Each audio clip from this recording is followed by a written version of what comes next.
Hello, everybody. Welcome to the live. Shoot me a little comment. Let me know you're listening. And I'm going to dive right into the topic tonight, which I got an email from a listener, and it was very, very well thought out, had some great questions in it. And it was great because it gave me a lot of teeth. It gave me a lot of things to bite on and do a podcast on. So that's what I'm going to do. So I'm going to dive right into it. And they didn't make a comment. I'm not going to mention a name, but they didn't make a comment about being anonymous. So I'm just going to read in on the email. And because, like I said, I'm not going to mention a name, but I think what they're what they're saying in the email is going to be fine. So they were talking about one of my recent podcasts, and it was about giving and how to make sure we feel full ourselves and then give from the surplus. So hang on one sec. There. I'll try to shut those. You got the pups barking outside. So yeah, the email is talking about giving from the overflow. So although the listener agrees, it's not always easy, of course. So specifically getting to a place of feeling full. I think the main challenge for me personally is getting to that place of fullness while feeling depleted. I'll explain what I mean. And, this is what's cool is because, the email is not that long, but she went into detail for me, which is really helpful. So, and as I'm reading this, it's like getting to that place of fullness while feeling depleted. That jumped out at me. I'm like, okay, well, you can't feel full while feeling depleted. That's two opposite things. So that's something I can touch on.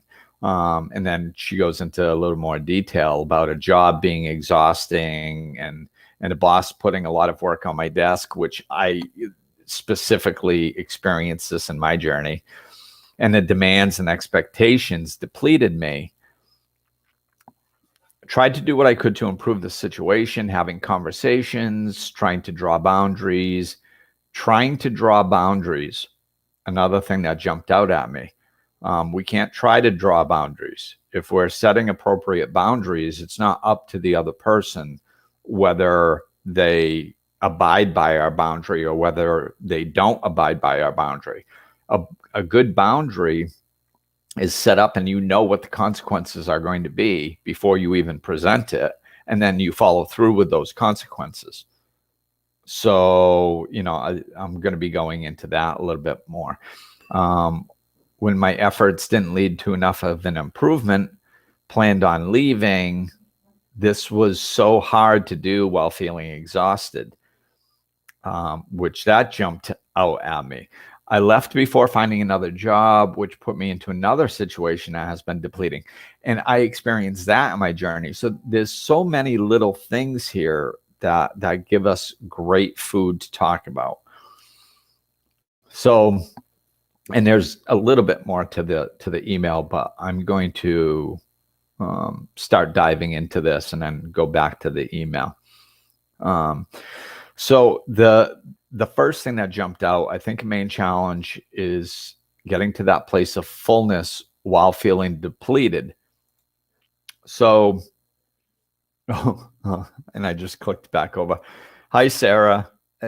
She hears lots of doggies. Yes. Yeah, I'm at my neighbor's because I still don't have my internet straightened out. So I'm using theirs. And we each have a dog. So there's 3, and we're dog sitting 2 others. So there's 5 pups running around at the moment. So yeah, you guys are probably going to hear some of that in the background. So to get back on point, yeah, we're not going to be able to feel full while feeling depleted, because those are two separate things, obviously. Um, we're probably not going to, I got to be careful how I say this. We're probably not going to get to a place where we're completely full before we start trying to implement these things, because it's implementing these things that are empowering. So it's implementing these things that is going to actually get you feeling fuller and more empowered as you do this. So we'll take that mentality into the specifics that she went into. Boss put a lot of work on my desk, and this email has great clarity too. The demands and the expectations depleted me, right? So somebody else's demands and expectations depleted you.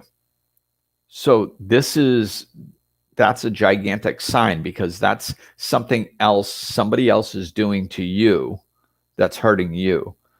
So that's external hurting your internal. That's backwards. That's never going to work.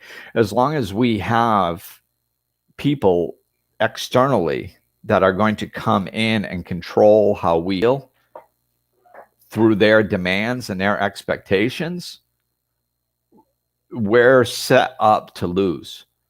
So right here, it's as long as this is our perspective, as long as we're coming at it from this perspective, it's not going to work. It's literally impossible to work, because we've taken our empowerment, our power, and maybe we haven't been in touch with it for a while, but we've taken our power and we've handed it over to our boss. So now they are in control over whether we feel depleted or not, because of their demands and their expectations. And of course, like I said, coming from that perspective, it's not going to work.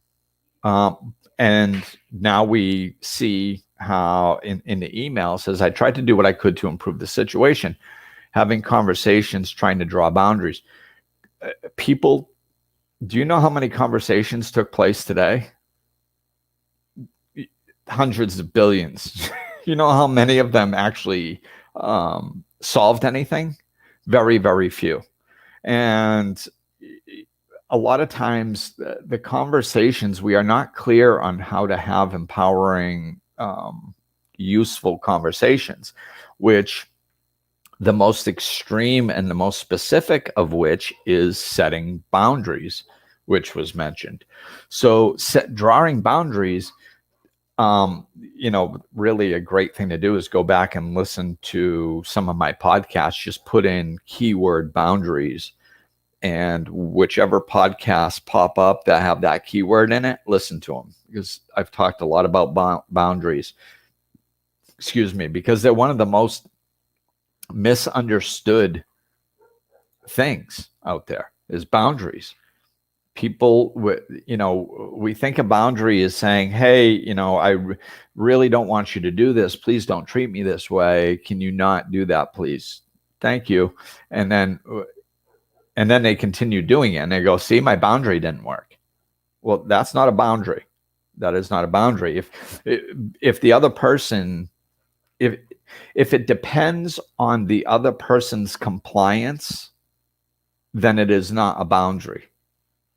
Because that's a boundary is something that you set.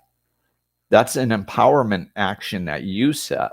So it can't be contingent on if somebody else decides to abide by that or not. It can't be up to the other person. So like in a situation with a job like this, we have to be clear, because I don't tell people to go quit their jobs. I mean, and one of the reasons why is because I did that once. I took off out of a job because it wasn't right and I didn't know what to do, and I was having difficulty getting out of it. And I actually did dive into another job that I had to quit within a few weeks because I just literally couldn't do it. So I was in that situation of leaving a job abruptly just because I was trying to get out of it, and landing in a very difficult position because now my son was very young at the time, and I was paying child support plus trying to support myself, and I had no income for, I think it was 3 or 4 months, which was difficult. And I busted my ass job searching and ended up taking a job making less, making about half of what I was making before. And then that job got me into the other aspect of this email where it was all my boss giving me a bunch of work and my happiness based on my boss's expectations. So all this stuff I've worked through. So the as far as the setting boundaries, you have to think clearly. I call myself a spiritual realist because I'm not telling people that just to go quit your job. No, be realistic about the situation. If you have bills and you can't just go quit your job, then don't. you know but we're not going to make it that long in a uncomfortable place unless we dive in and start doing the work on ourselves, because eventually we're going to get so frustrated that we can't take it anymore and we're going to quit or do something to get fired or something. So take the situation into your own hands. Take it into your own hands and decide, okay, what am I willing to do? What am I not willing to do? Am I willing to quit my job over this? Well, and sometimes the answer is yes, sometimes the answer is no. If the answer is no, then you have to be realistic about that and accept that. You have to say, okay, well, I've been here for a year or 3 years or 5 years or 10 years, and I've never really liked this situation I'm in. So I have to accept that I'm going to be in this situation for a little bit longer until I can transcend this. And accept it, but make it a conscious choice. See, the reason that it's so difficult is because we keep thinking of ourselves as a victim of the external being pushed on us. They're making me stay. I have to stay at this job. It's really difficult because I have to stay here and I don't want to stay here, and nobody's making you stay. It's a freedom of choice. You can leave if you're willing to pay the consequences that come with leaving. But make a conscious choice and don't blame somebody else for you leaving if you do decide to quit. You chose to quit. And all this stuff is, you're going to see a theme basically with everything that I say tonight. And it is taking responsibility for your life. And it's a bitter pill to swallow because everything that we've been taught in society is that we are not in control of our own lives, and that stress comes from outside of us and other people make our lives difficult, and you don't understand what we're dealing with, and it's all this stuff. It's all external being pushed on us. And we have no choices and we have no freedom and we have no power. And this is why we feel powerless and overwhelmed, and we act out of frustration instead of self-love. We have to get out of that mindset, and to get out of it, we have to swallow that bitter pill and stop blaming everybody else and start understanding we actually do have more control over our lives than we realize we do. We just haven't been taught that. We've been taught the wrong stuff, guys. That's all. We've just been taught the wrong stuff. And it's okay, because we're learning the right stuff now. And this isn't like speculation. I have done this. Many of my clients have done this. Many of my friends have done this. It works every time because it's spiritual law. If you claim your space and dominion over your own happiness and stop viewing it as everybody externally is affecting your happiness and the situations are affecting your happiness, and claim responsibility for it, then we can start from that space. That's when you can start taking the empowering actions and start doing these things. You can start going with like what I did at my job is I printed out something because I was having a very difficult time with this. This was like 14 years ago. And I printed out this thing. It said, happiness is your responsibility. And I think it said something else too. But I printed it out. I put it in a little frame that used to have a picture in it. And I put that right on my desk where I could see it all the time. So that was, you know how often I looked at that thing? I looked at that probably 100 times a day to keep reminding myself, to prevent myself from falling into the self-pity and the mentality that the external people and my boss's expectations had dominion over my happiness. My happiness is my responsibility, not anybody else's. And I have to stay like that. I have to keep that in mind. So that's a very important thing to do. Hey, Buddy joined us. Thanks for joining us again. I'm going to go back to the email let's see. It was so hard to do while feeling exhausted. Which put me into another situation that has been depleting. See, the situation is not depleting.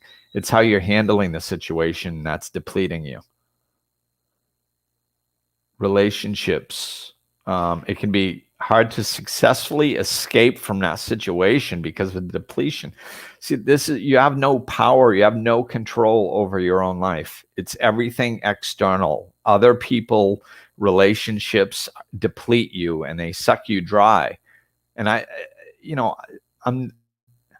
say this a million times. I'm not implying that this is easy. I get it. It's difficult, but it doesn't change the answer. The answer is you need to have dominion over your own life.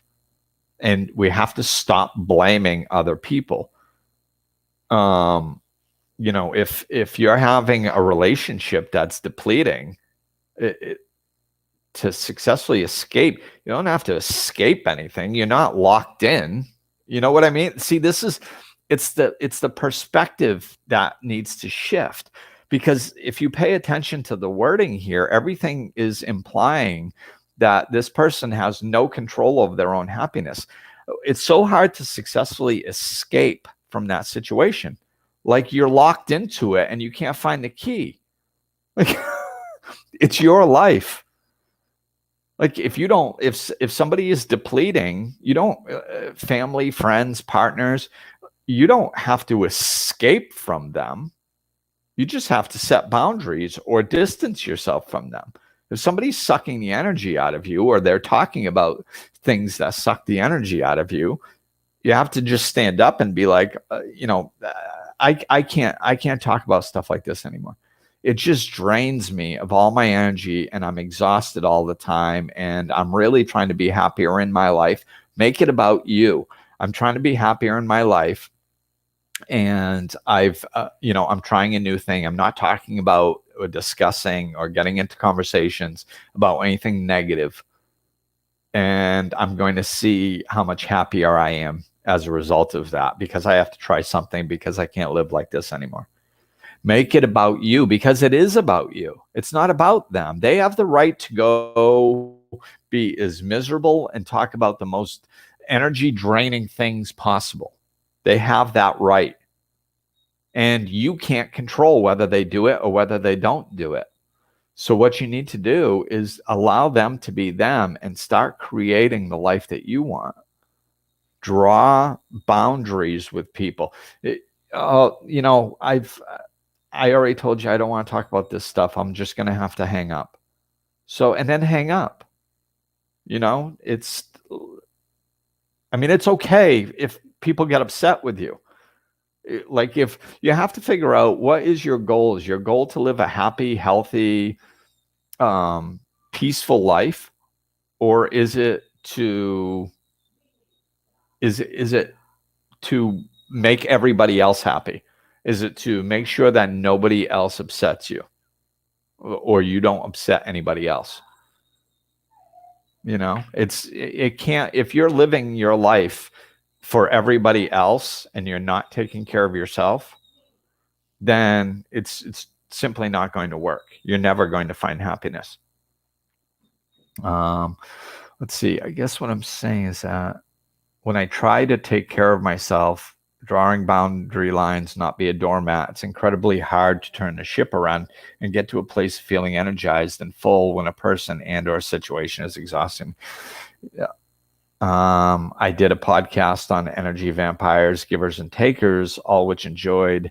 It seems that this is such a big and important topic. There's even more to explore. Absolutely. Absolutely. We all go through our versions of this. And this is why in the beginning I said, go search my podcast for boundaries, because I've done, several on them, and that boundaries has weaved into many different podcasts that I've done, because it's such an important topic. Taking care of, another thing, you got to take that word try out. I try to take care of myself. No, you either take care of yourself or you don't take care of yourself. Now, it might be more successful or less successful, but you don't try. You either do it or you don't. Draw boundary lines. Like I said, the boundary, you need clarity on the boundaries, because you're not drawing the boundary lines properly, because people just come over and overstep them. And then you go, oh, darn it. Geez, they overstepped my boundary. This is exhausting. Well, that wasn't a boundary then. A boundary, like in a simple situation, is like, and you should have this in your head already. Where are you willing to go? Like I said, a job, you might not be willing to quit your job. So you can't say, hey, do this or else. Because then if they don't do it, or else is you quit, and you can't quit, or you painted yourself into a corner that you're not ready for. There's nothing empowering about that. Spirituality is empowering. It gives you the power over your life. But you have to take it, and you have to set it. So like an easy boundary is talking to somebody, a family member or a friend that's draining on the phone.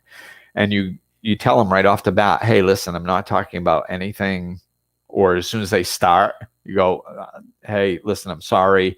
I'm trying to be happier. I'm not talking about anything negative anymore. It's just exhausting me, and I just can't do it anymore. And this is something I'm doing for myself. Make it about you, as I just mentioned. And then if they start doing it again, you say, oh, wait a minute. No. And it doesn't matter if they actually stop talking, or if you're talking at the same time as they are. And the reason I point that out is because it's important to understand that this is not about whether somebody agrees with you or complies with what you're saying. It's not about that. So if you say, hey, I'm really trying to be not negative, and I'm not talking about this type of stuff anymore, and then they start talking about it again, you go, hey, listen, like I said, I'm not talking about this anymore. So, if this is what the conversation is going to be, I'm going to have to hang up, because I'm just not talking about it anymore. And if they keep talking about it, then you literally hang up. You do that. So do you see, the reason I painted that out is because I want you to see that it doesn't matter if they comply or whether they don't comply. Where you land is not being sucked of energy. That's where you end up. That's what I call a win-win. They either say, hey, this is a good boundary. I actually should do this boundary. And they go, and or they respect you enough, or they're conscious enough, whatever you want to call it, and they stop talking negatively, which that's a win. Or you hang up and you're out of the conversation, which that's a win. So that's what I mean by a win-win. Your goal is to not be in negative conversations, and you just met your goal because you set yourself up to win through an empowering state, because you set yourself up for a win-win. This is what boundaries do. You have to set yourself up for win-wins. And you have to make it non-contingent on whether they are willing to apply, because if they don't comply, then there is a consequence and you follow through with that consequence. And of course it gets trickier when it's a job. And of course it gets trickier when, when it's your boss, but it doesn't mean that it can't be done. I mean, basically, you can't, like with my boss, I was setting these boundaries and he was really trying not to abide by them. So I just kept going up. I ended up going to HR and having conversations and going, listen, this is what I've done. This is what I've said. I've tried this.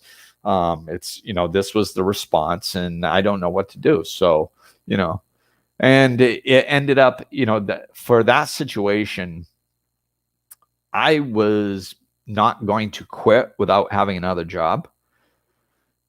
And because I had already done that before I got this one, so I wasn't willing to quit.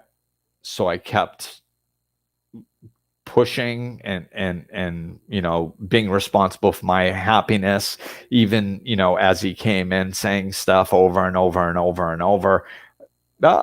I stopped feeling like a victim. And no matter how much he came at me, I was like, I have to be in control of my own inner state. Now, that doesn't mean I have to like it and accept it. I can still keep taking actions. I can still keep pushing the envelope and going up the ladder, which I did. Action-wise, I kept doing the next step to try to change the situation.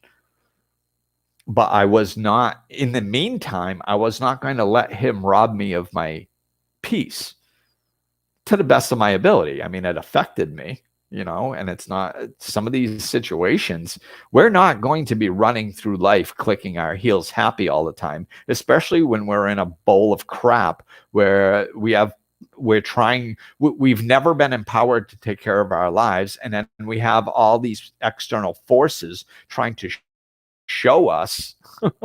They don't know that what they're doing, but what they're doing is they're trying to show us how to take responsibility for our lives. And they don't know that. We don't know that. So it seems like it's this big battle. All it is you are trying to be shown the way to feel empowered and be responsible for your own life. And the best way to show you that is to show you that if you allow other people to be in control of your happiness and your peace, this is what you're going to get. And you're going to get it from your friends. You're going to get it from your family. You're going to get it from your partner. You're going to get it from your boss. You're going to get it from your coworkers. And if you try jumping ship without actually dealing with this stuff in a healthy way, you're going to land right in the same situation all over again. And that's exactly what happened.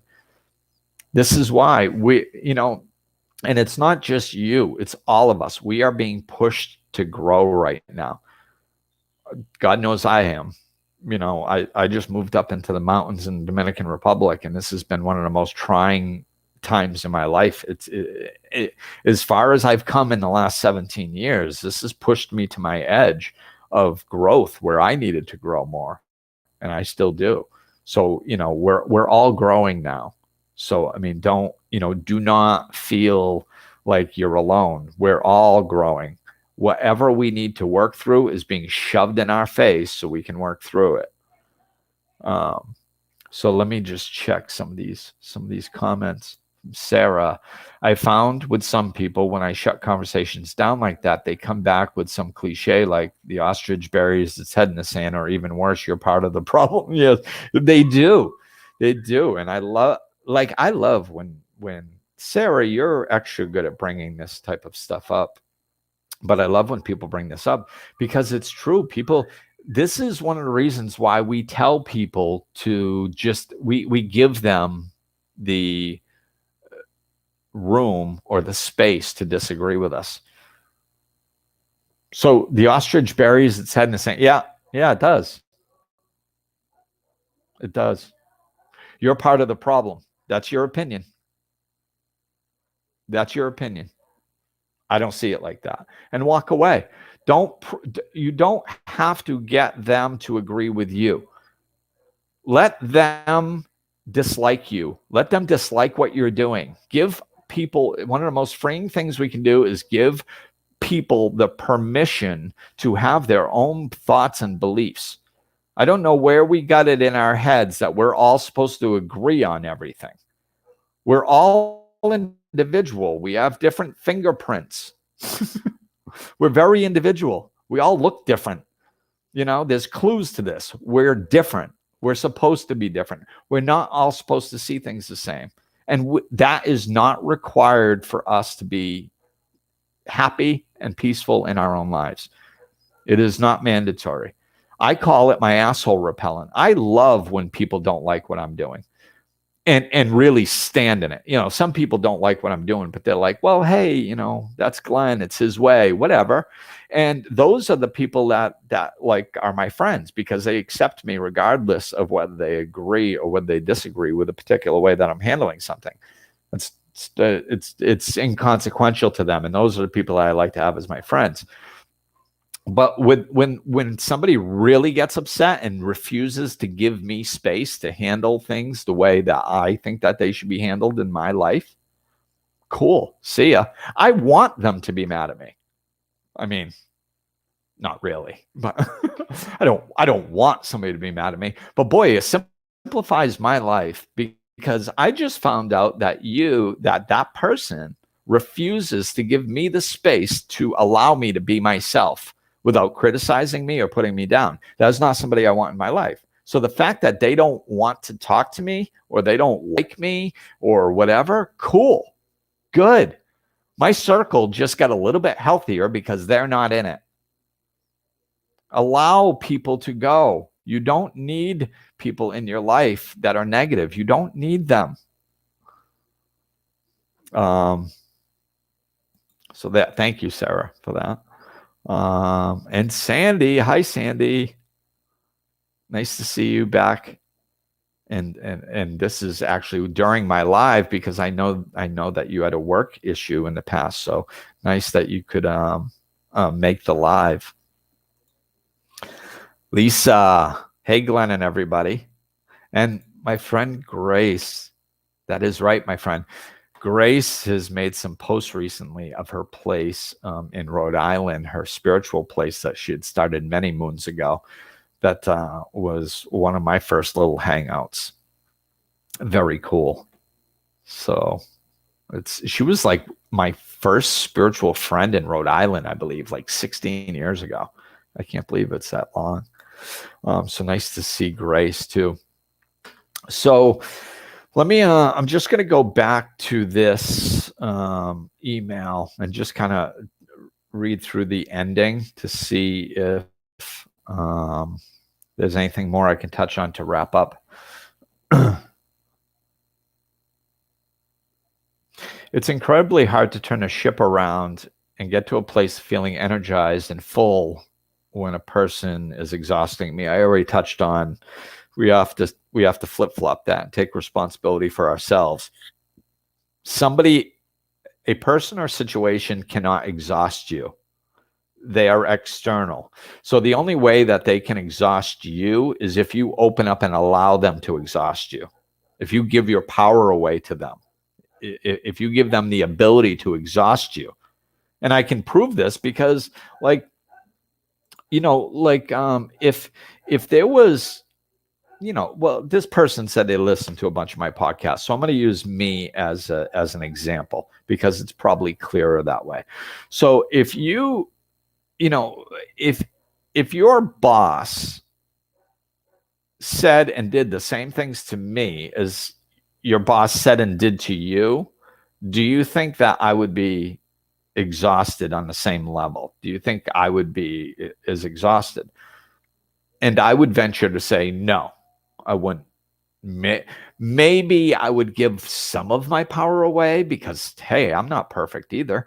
And maybe I would be a little depleted or something like that. It's possible. I'm not going to say that's not possible. I get depleted sometimes. But you want to know how I get out of it every time? Is by reclaiming my power and stop giving my power away. So, but back to my point, do you think I would be as depleted as you? And if you've listened to enough of my podcasts, the answer should be no. I'm not going to be as depleted. Well, why? The external situation was the same. The external person was the same. Why am I not as depleted as you? Well, that's so the external stimuli is the same, but the internal reaction is different. That means that the external stimuli is not the cause of the exhaustion. It's the internal way it's dealt with. That's what causes the exhaustion and the depletion. And again, this is how I started it. We want to blame other people so badly. We think that's what we want, but that's not what we want. Because if it was true, then we would never find happiness, ever, because it's not in our hands. So swallow that bitter pill. Say, yes, it is my responsibility. And is it going to be easy? No. And one of the things that they said in the email, which I love, I use this often, is I'm not going to look for it. They said something about turning the ship around. It's incredibly hard to turn a ship around. Yes, it is. Yes, it's difficult to turn a ship around. And one of the reasons is because we think it's a sports car, and it's not. It's a ship. It's a big ass ship. So like a sports car, you can spin that puppy around on a dime. Oh, this person's depleting me. Well, I'm not going to allow that to happen. Poop. Oh, I'm going in the opposite direction. That was easy. That's not how it works. If you've been living a certain way and you've been giving your power away and allowing people to deplete you and exhaust you for multiple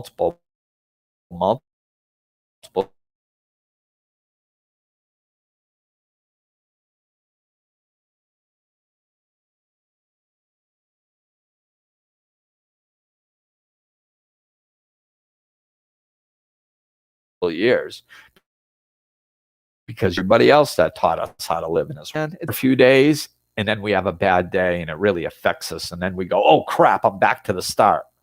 No, you're not. You're not back to the start. That's part of the curve.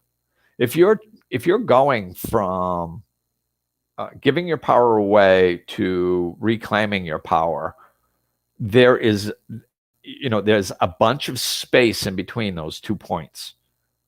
And as we're walking that space in between those 2 points to implement the change that we're trying to implement, we're going to have good days and we're going to have bad days. And if you have, and we're going to have good hours and good minutes and bad hours and bad minutes in the beginning. But if you stay the course and slowly turn that ship, you'll get there. But if every time you have a bad day or you get overwhelmed and you go home and you go, see, everything I tried doesn't work. Why? Because you had one bad day? That's not how it goes.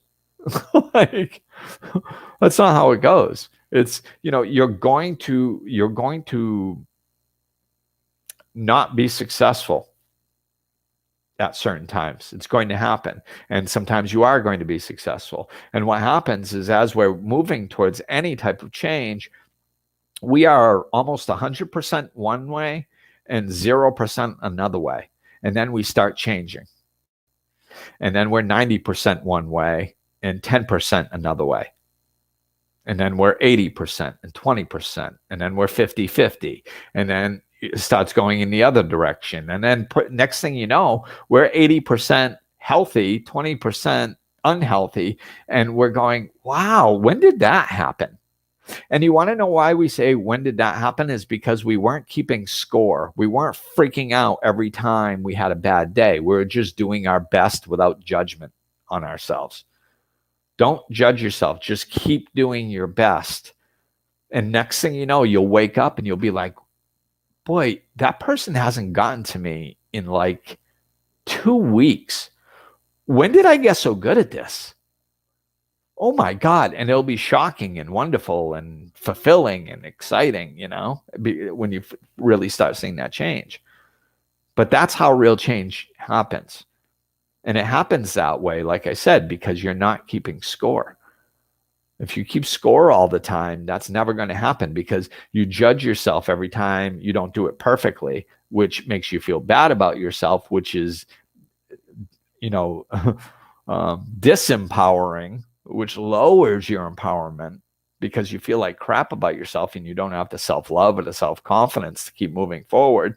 So that's what sets you back. It's our own judgment that sets us back. It's not screwing up. We're going to screw up. We're not going to do it perfectly. It's not going to happen.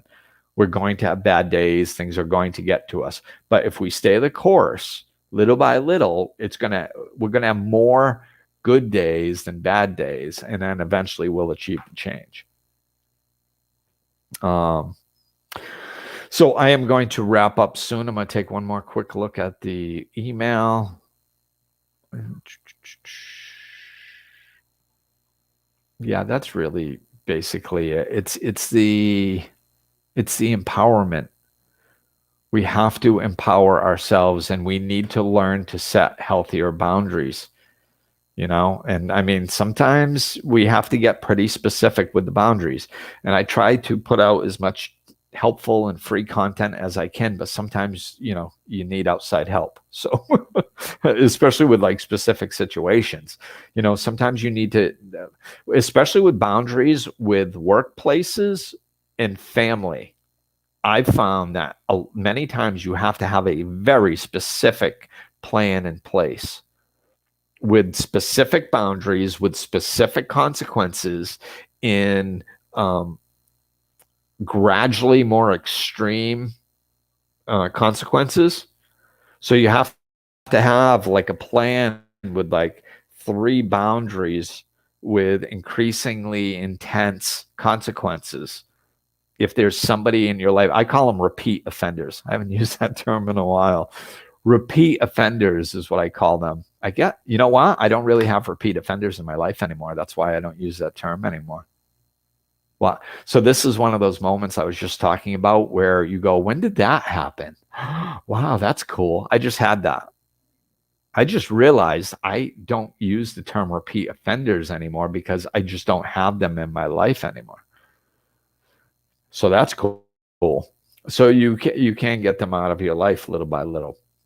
Repeat offenders are people who are in your life that you can't necessarily get out of your life. Like, even you can't just draw the line and say, I'm never going to talk to you. Your boss, unless you're willing to quit, you can't just do that. An ex-spouse, if you have children together, that's a problem. You can't just, there's more you can do than you think. But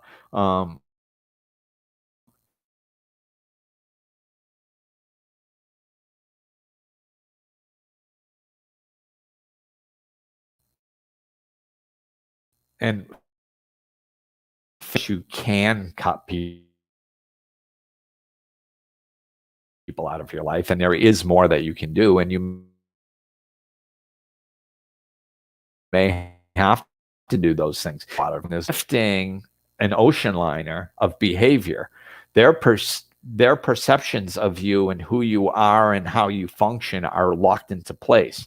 Everybody is functioning from life from their own play. They are the main director and the main actor in their own play, and everybody else is secondary actors, and they're designing and directing their own play, and you have a role in it. And what your role is about, your role is designed by them. They expect, oh, this is one that I go to and I vent to. That's your role. So if all of a sudden you stand up and say, hey, listen, I don't want to talk about this stuff anymore, usually they get upset. They're like, well, wait a minute, because they don't realize you're doing this, but it's because they're going, wait a minute, this is my play. This is who I vent to. Who are they to change their role in my play? So this is why it takes a little time to shift things. So this is why several boundaries with increasing consequences is necessary sometimes. To really set those boundaries firmly where it's always a win-win for you. And then you actually get people to one of two places. Either they respect you and stand and accept you for who you are and respect you enough that even if they disagree with you, they respect you enough to stand by whatever boundaries you set, or they're not in your life. Eventually, it's going to go one of those two ways, and that's a win-win. It has to be. So yes, Sarah said it does feel more difficult with family and people you're close to. Absolutely. Raina. Hi, Raina. Thanks for tuning in. And Sarah says, reminds me of your podcast where you talked about things becoming a non-issue. Yes, that's our goal, is to have things just be a non-issue. And Laura. Hi, Laura. Great topic. Even better coaching. Thank you. I know this stuff as truth by my own experience. Thanks for your guidance. Yes, Laura, we've worked through a lot of this stuff. Laura knows firsthand.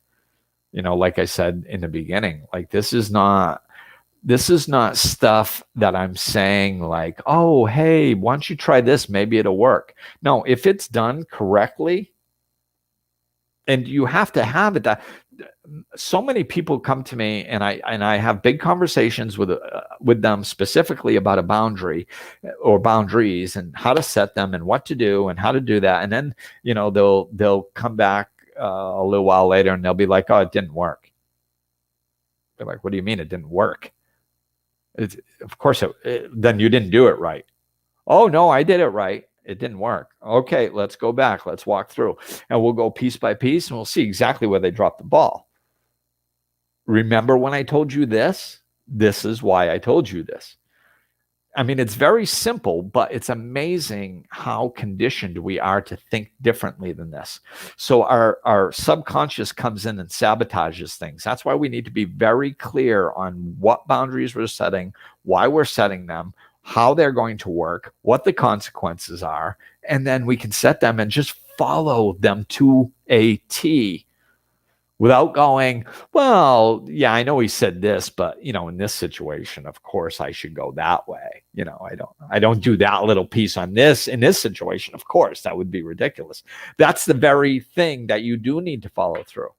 And this is how I started in the beginning. Like when I woke up spiritually, it was through recovery. Went through 12 steps, and I had my sponsor there teaching me how to live everything. And I can't even count how many times where I assessed the situation, figured out what I should do, even with his guidance. And then when it was time to really take the action, my brain would be like, well, not this. And I'd go to him. I'd be like, well, right, not this, right? Because I didn't trust myself. And that was a gigantic gift that I gave to myself, not trusting my brain. I didn't trust my brain.